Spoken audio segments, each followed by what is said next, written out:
एक अधूरी मोहब्बत रोमांटिक कहानी। नमस्कार दोस्तों। आज हम आपको सुनाने जा रहे हैं एक खूबसूरत रोमांटिक कहानी जो प्यार, इमोशंस और अधूरी ख्वाहिशों से भरी है। अगर आपको यह कहानी पसंद आए तो लाइक, शेयर, सब्सक्राइब जरूर करें।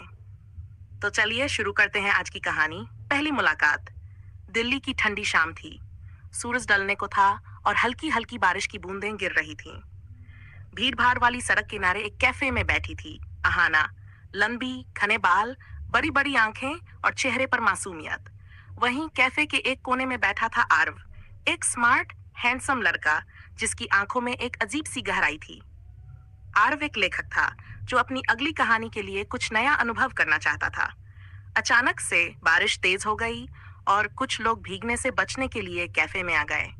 उसी भीड़ में से किसी ने अचानक से अहाना की कॉफी टेबल से टकराकर उसका कप गिरा दिया। कप गिरने से पहले ही आरव ने तेजी से कप को थाम लिया। आपकी कॉफी गिरने से बच के मुस्कुराते हुए कहा। अहाना ने उसकी तरफ देखा और हल्की सी मुस्कान के साथ कहा, थैंक यू। वैसे आप काफी तेज हैं।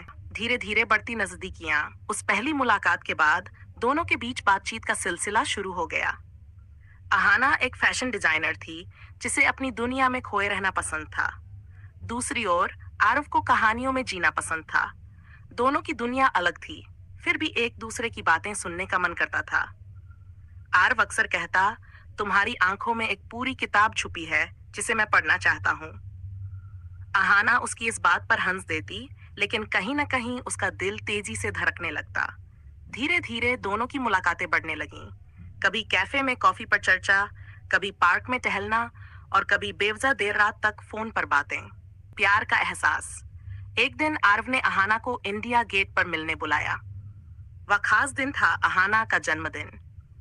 जब अहाना वहां पहुंची तो आरव ने उसे एक खूबसूरत गुलाब का फूल दिया और कहा, यह तुम्हारे लिए, क्योंकि यह गुलाब भी तुम्हारी तरह खूबसूरत है। अहाना ने गुलाब लिया और हल्के से कहा, लेकिन मैं तुम्हारे लिए क्या हूं? आरव ने बिना एक पल की देर किए कहा, तुम मेरे लिए मेरी अधूरी कहानी का सबसे खूबसूरत चैप्टर हो। उस रात तारों के नीचे दोनों ने पहली बार अपने दिल की बात कह दी। आरव ने अहाना का हाथ थामा और कहा, मुझे नहीं पता कि हमारा भविष्य क्या होगा, लेकिन इतना जानता हूँ कि मैं तुम्हें हमेशा प्यार करता रहूंगा। मुश्किलें और दूरियां प्यार की शुरुआत होती है तो उसकी राहें हमेशा आसान नहीं होती।